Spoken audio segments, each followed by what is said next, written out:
Aksi provokasi pihak Malaysia sudah terulang dan sudah berkali-kali. Karena itu, saudara, saatnya Indonesia bergerak untuk menghabisi kejahatan Malaysia. Artinya, hanya satu jalan dan upaya yang harus dilakukan Indonesia, yaitu habisi dan hancurkan semua kekuatan Malaysia. Karena kejahatannya itu sudah berulang kali terjadi. Merasa paling kuat, bahkan mengklaim diri bahwa nomor 2 terkuat tentaranya di dunia. Ini adalah kekuatan nonsens. Karena itu pula, saudara, agar tak gagal paham, tontonlah media ini hingga akhir.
Saudara, aksi provokasi pihak Malaysia sudah diambang batas.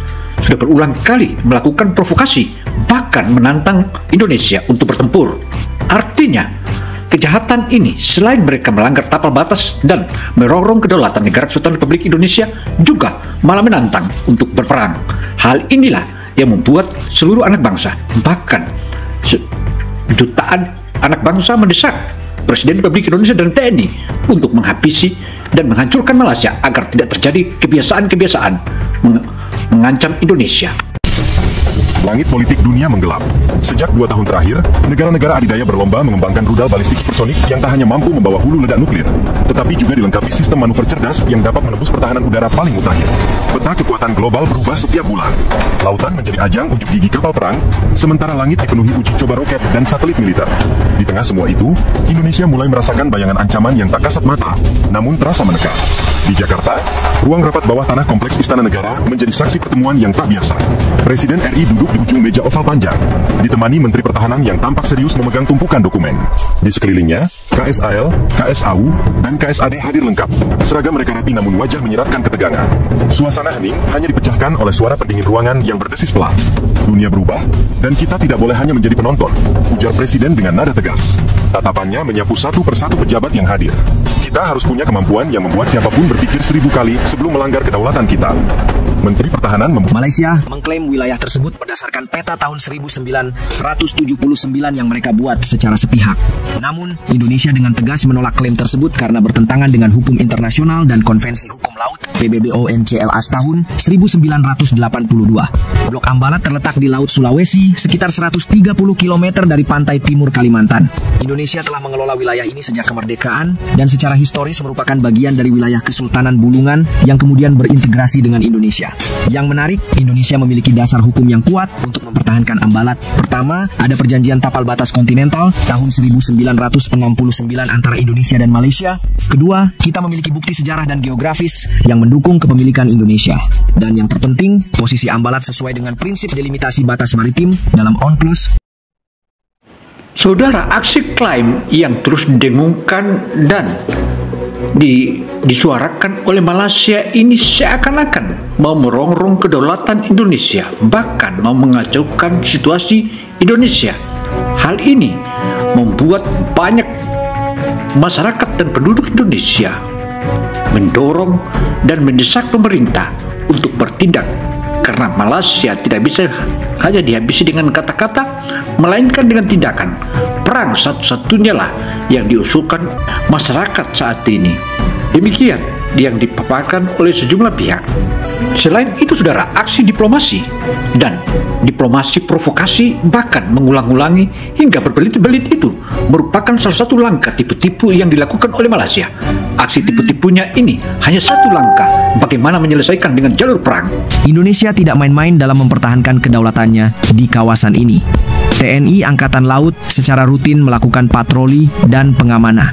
Kita juga telah membangun pos-pos pengamanan dan infrastruktur pendukung di pulau-pulau terluar. Namun yang perlu kita pahami, penyelesaian sengketa ini harus dilakukan secara damai melalui jalur diplomasi. Indonesia dan Malaysia adalah negara serumpung yang telah lama menjalin hubungan bilateral yang baik.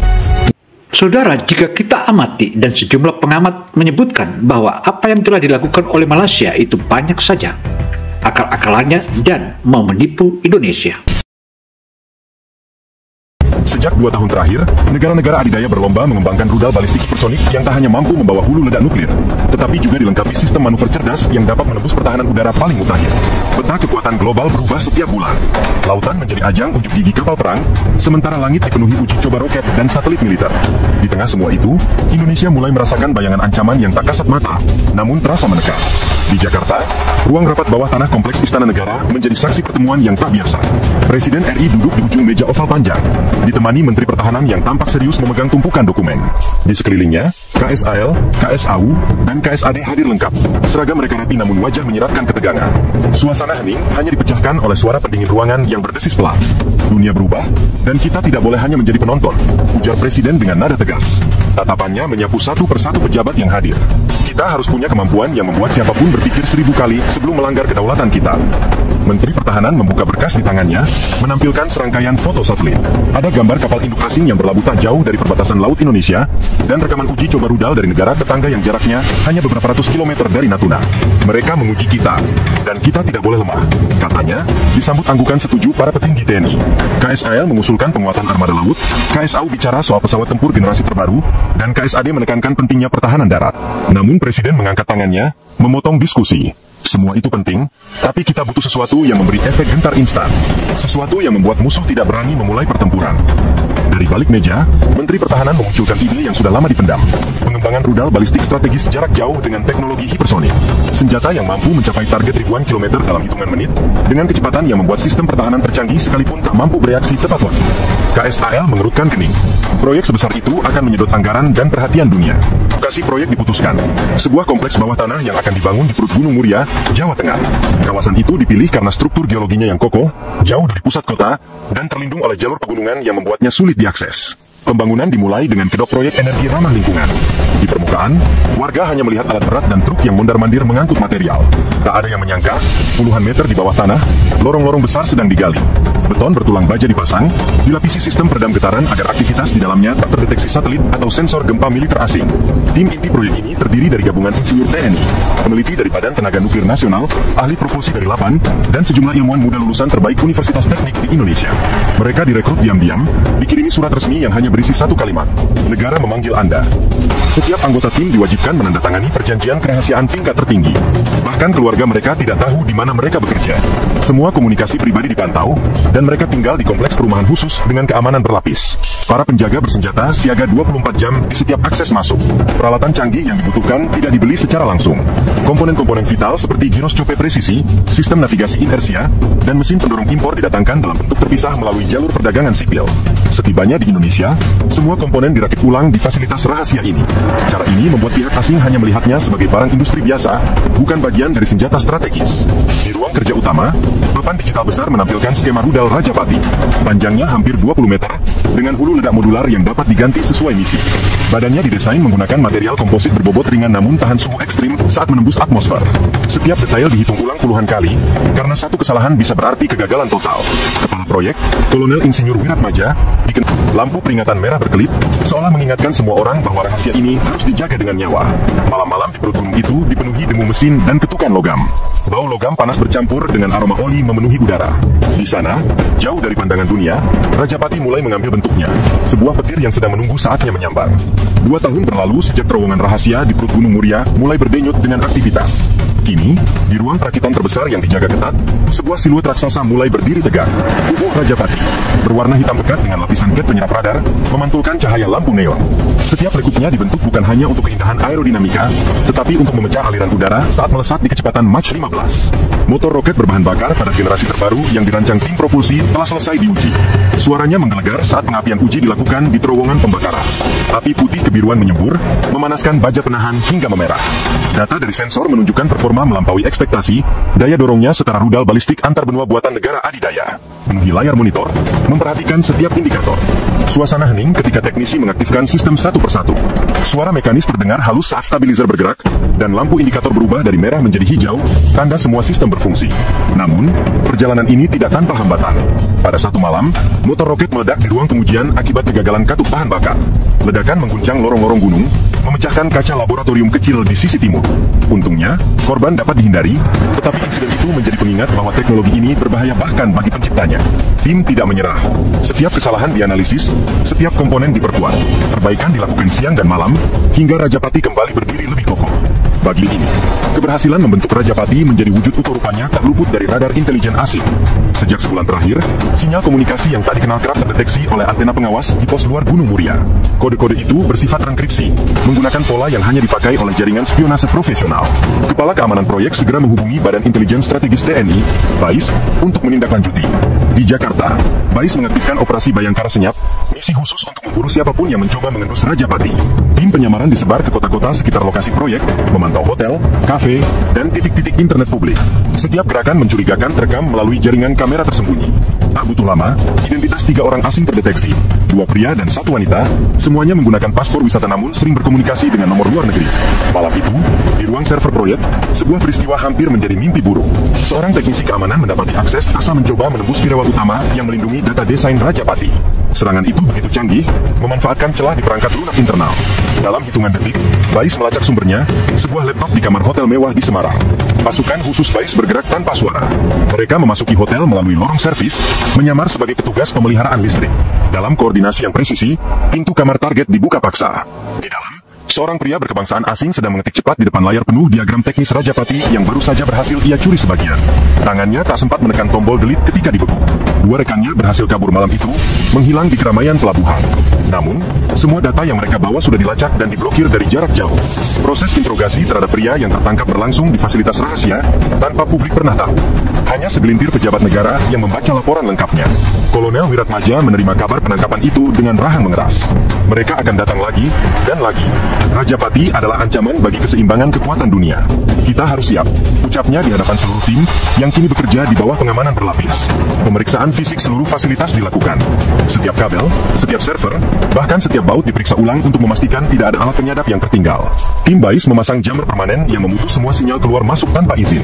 Akses data digital kini hanya bisa dilakukan secara offline, menggunakan terminal yang tak terhubung ke jaringan manapun. Namun ancaman bukan hanya datang dari luar. BAIS menemukan indikasi bahwa salah satu pekerja lokal telah dibayar untuk memberi informasi tentang jadwal pengiriman komponen. Orang itu segera diamankan dan dipindahkan ke lokasi yang dirahasiakan. Kejadian ini meninggalkan bekas waspada mendalam di seluruh tim proyek. Di lorong-lorong Gunung Muria, ketegangan meningkat.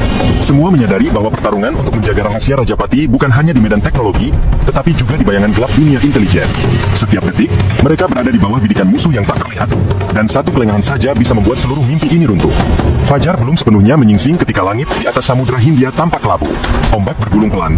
Namun di bawah permukaan, suasana jauh dari tenang. Di tengah perairan yang dijaga ketat kapal-kapal perang TNI AL, sebuah kapal induk penelitian khusus berdiri megah. Di geladaknya, sebuah tabung raksasa hitam dengan logo rahasia tertutup terpal, dijaga prajurit bersenjata lengkap. Itulah Rajapati, siap menjalani uji coba perdananya. Seluruh personel di kapal telah menempati pos masing-masing. Di ruang kendali, Kolonel Wiratmaja berdiri tegak di belakang konsol kontrol. Matanya tak berkedip menatap layar yang menampilkan data tekanan, suhu, dan koordinat peluncuran.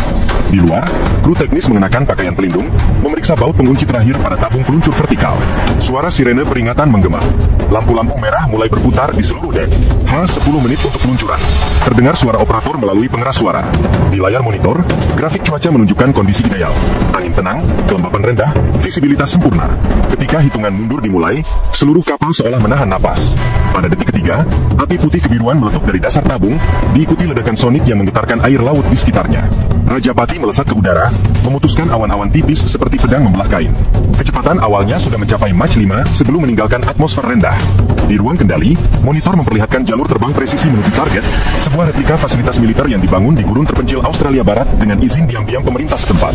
Dalam fase mid-course, Rajapati menyalakan sistem manuver hipersonik, mengubah lintasan beberapa kali untuk menguji kemampuan menghindari pencegat. Waktu seolah melompat. Dalam 18 menit sejak peluncuran, kamera satelit eksperimental Indonesia merekam momen hulu ledak Rajapati menghantam target. Ledakan termobarik memunculkan bola api raksasa, disusul gelombang kejut yang meratakan seluruh kompleks tiruan. Debu membumbung setinggi ratusan meter, sementara sensor di lokasi mencatat suhu yang cukup untuk melelehkan baja dalam hitungan detik. Sorak kemenangan meledak di ruang kendali kapal. Beberapa teknisi saling berpelukan, sementara Kolonel Wiratmaja hanya tersenyum tipis. Itu baru awal, katanya, suaranya nyaris tenggelam oleh riuh tepuk tangan. Namun, keberhasilan ini tidak lagi menjadi rahasia. Beberapa menit setelah peluncuran, satelit militer asing sudah merekam lintasan Rajapati. Dalam waktu 1 jam, sinyal komunikasi global dipenuhi laporan dari media internasional. Tagar Rajapati Missile menjadi trending di berbagai platform, dan foto rudal berwarna hitam itu tersebar luas di dunia maya. Di tengah sorak dan pujian tim, di hati semua yang hadir ada kesadaran yang sama. Uji coba ini telah mengirim pesan yang tak terbantahkan ke seluruh dunia. Rajapati telah menembus langit, dan sejak hari itu, peta kekuatan dunia tidak akan pernah sama lagi. Langit Natuna sore itu dipenuhi awan gelap, seolah ikut menyelimuti momen bersejarah yang akan terjadi.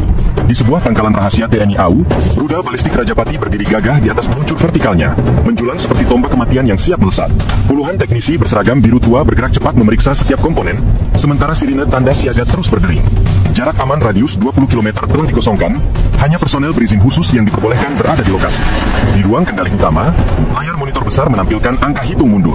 Para petinggi TNI dan Kementerian Pertahanan berdiri dengan wajah tegang, termasuk Jenderal Wiratma, Panglima TNI, yang matanya tak pernah lepas dari Rajapati di layar. Hari ini, kita tidak hanya menguji sebuah senjata, kita menguji kedaulatan bangsa, ucapnya pelan namun penuh keyakinan. Hitungan mencapai menit-menit terakhir. Sistem bahan bakar cair dan padat Rajapati telah terisi penuh, siap menghembuskan tenaga dahsyat yang bisa melesatkan hulu ledaknya sejauh ribuan kilometer. Radar dan satelit pengawas telah memastikan jalur lintasan aman dari lalu lintas udara maupun laut internasional. Namun, di balik itu, intelijen melaporkan bahwa satelit mata-mata dari 3 negara besar sedang mengintai uji coba ini, mencoba merekam setiap detail teknologi yang dimiliki Indonesia. 5, 4, 3, 2, 1. Luncurkan. Suara perintah menggema. Dalam sekejap, api raksasa memancar dari bagian bawah peluncur, disertai getaran tanah yang membuat kaca-kaca bergetar. Rajapati melesat ke langit, menembus awan dengan kecepatan supersonik, meninggalkan jejak asap putih yang memanjang bagai goresan kuas di cakrawala.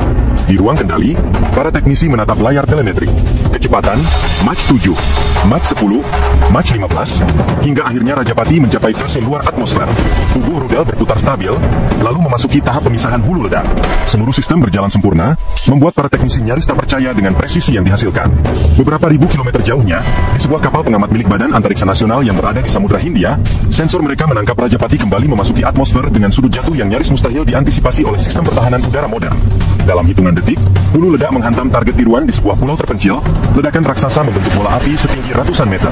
Gelombang kejutnya mengguncang laut, memicu riak besar sejauh puluhan kilometer. Sorak-sorai meledak di ruang kendali.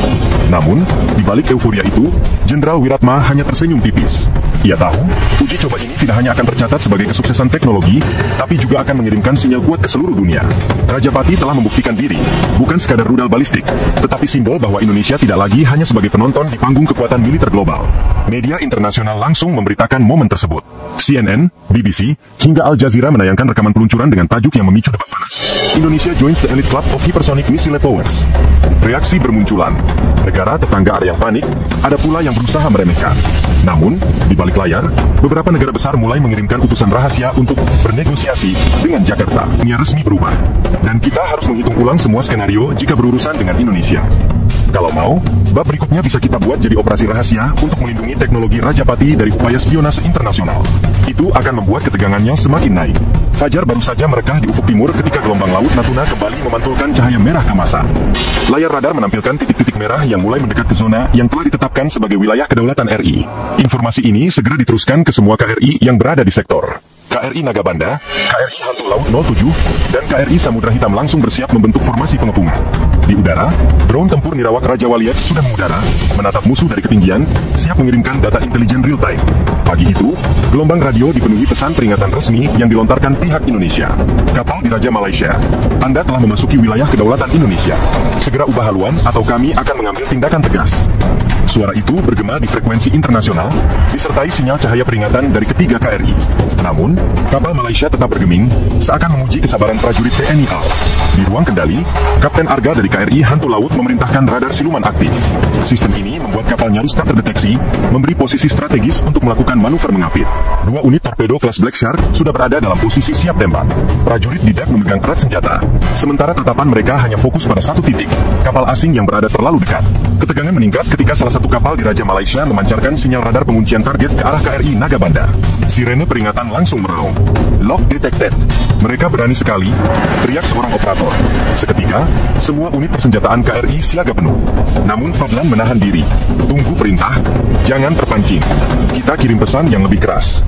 Pesan itu datang bukan lewat kata-kata, melainkan aksi. 2 drone Raja Wali X terbang rendah di atas kapal Malaysia, mengeluarkan bunyi berderu memegahkan telinga. Kamera inframerah merekam setiap detail pergerakan di dek mereka. Sinyal elektronik TNI AL mulai melakukan jamming pada komunikasi internal kapal tersebut, membuat pihak lawan panik dan berusaha memulihkan sistem. Di Jakarta, Menteri Pertahanan langsung menghubungi Komandan Armada. Ingat, kita kirimkan pesan jelas, tidak ada kompromi dalam urusan kedaulatan. Tapi jangan sampai kita yang memulai tembakan. Instruksi itu menjadi pedoman. Namun, di laut, gesekan terus memanas. Ombak seperti ikut bergemuruh, memantulkan kegelisahan para prajurit. Puncak ketegangan terjadi ketika salah satu kapal Malaysia memutar haluan mendekati garis batas. Dari KRI Samudra Hitam, meriam Bofors 57 mm diarahkan, siap menyala kapan saja. Hening sejenak, lalu terdengar suara perintah dari kapal Malaysia melalui radio, kami hanya melakukan patroli rutin. Nada itu terdengar defensif, namun semua tahu bahwa ini hanyalah dalih. Kolonel Fadlan akhirnya memutuskan langkah berani. KRI Hantu Laut bergerak cepat, melintas di depan haluan kapal Malaysia dalam jarak sangat dekat. Air laut memercik tinggi, menciptakan gelombang besar yang mengguncang dek kapal lawan.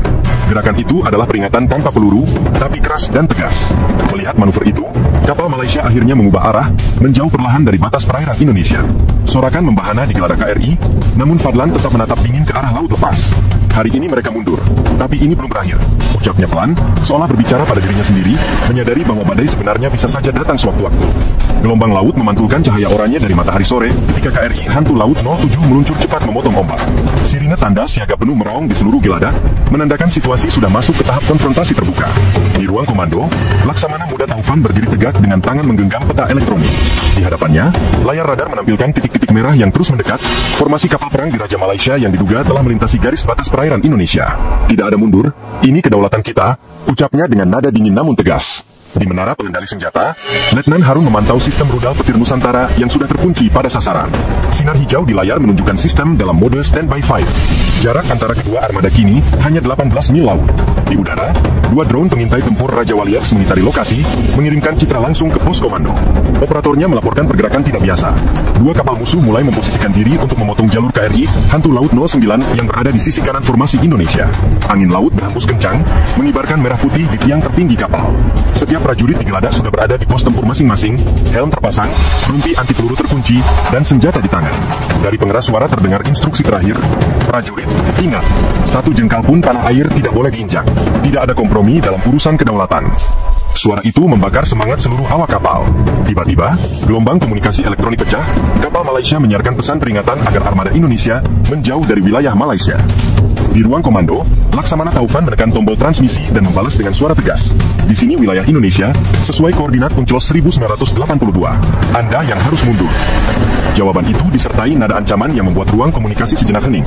Sebelum akhirnya terdengar suara bising mesin kapal musuh yang malah menambah kecepatan. KRI Hantu Laut 07 memimpin manuver pincer movement, mengapit kapal utama Malaysia dari 2 sisi. Dari udara, drone Raja Wali X menjatuhkan sonobuao untuk melacak gerakan bawah air, mengantisipasi adanya kapal selam musuh. Data sonar menunjukkan tanda-tanda aneh di kedalaman 90 meter, menandakan ada kemungkinan unit bawah laut yang ikut mengintai. Ketegangan mencapai puncak ketika salah satu kapal musuh menembakkan flare peringatan. Cahaya merah itu membelah langit sore. memantul di permukaan laut seperti darah yang menyebar. Laksamana Taufan memberi isyarat ke seluruh armada, persiapkan rudal. Target kunci, tunggu aba-aba. Di ruang pengendali senjata, jari Letnan Harun hanya tinggal beberapa milimeter dari tombol peluncur, menunggu detik perintah dilepaskan. Sementara itu, di darat, Pusat Komando TNI AL di Surabaya mengaktifkan protokol Garuda Emas, sebuah rencana darurat yang memungkinkan pengerahan penuh kapal fregat, pesawat tempur, dan kapal selam untuk mendukung posisi di Laut Natuna Utara. Radio sibuk memanggil unit-unit cadangan yang sudah siaga di pangkalan terdekat. Langit mulai gelap, namun lampu-lampu tempur KRI hantu laut menyala terang seperti mata predator di tengah malam. Kapal Malaysia kini hanya berjarak 12 mil laut. Mesin kapal bergemuruh, membelah ombak dengan kecepatan penuh. Udara tebal dengan aroma garam bercampur ketegangan, setiap napas prajurit terasa berat. Tiba-tiba, radar mendeteksi kilatan kecil, tanda peluncuran senjata jarak menengah dari arah kapal musuh. Alarm peringatan berbunyi keras, dan Laksamana Taufan berteriak, evasive maneuver, aktifkan countermeasure. Dalam hitungan detik, chaff dan flare diluncurkan, mengacaukan sistem pelacakan rudal lawan. Ledakan besar terdengar di kejauhan, air laut terpental ke udara. Di tengah dentuman itu, perintah terakhir terdengar jelas, target terkunci. Semua rudal siap tembak. Demi merah putih, tembak. Dan langit malam Laut Natuna pun pecah oleh cahaya api, menandai awal pertempuran yang akan tercatat dalam sejarah sebagai peringatan keras, Indonesia tidak akan pernah tunduk. Demikianlah paparan opini Gindo Television Indonesia. Semoga informasi yang kami sajikan ini bisa memberi manfaat bagi kita semua, karena Indonesia akan terus melakukan uji coba hingga pembangunan rudal yang saat ini rudal itu atasnya untuk menjaga negara kesatuan Republik Indonesia. Bagi negara atau musuh yang coba-coba mengganggu kedaulatan Indonesia akan dihabisi oleh rudal Rajapati. Hal inilah yang membuat kesiapan TNI Angkatan Laut dan juga Angkatan Udara dan juga Angkatan Darat semua siaga pada posisinya, terutama konflik yang terjadi di Ambalat. Hal inilah yang menjadikan Indonesia terus siaga, dan Indonesia tak mau lagi dimain-mainkan atau dijadikan permainan oleh pihak Malaysia. Malaysia saatnya untuk diganyang karena kejahatannya terus merongrong, bahkan mau merampas kedaulatan negara kesatuan Republik Indonesia, terutama di Blok Ambalat. Blok Ambalat itulah adalah blok yang maha dahsyat dan luar biasa. Saat ini Malaysia ingin merampok dan bahkan mau merampasnya, tetapi Indonesia sudah siap. Kesiapsiagaannya Indonesia membuat Malaysia ketakutan, dan saat ini siaga terus siaga.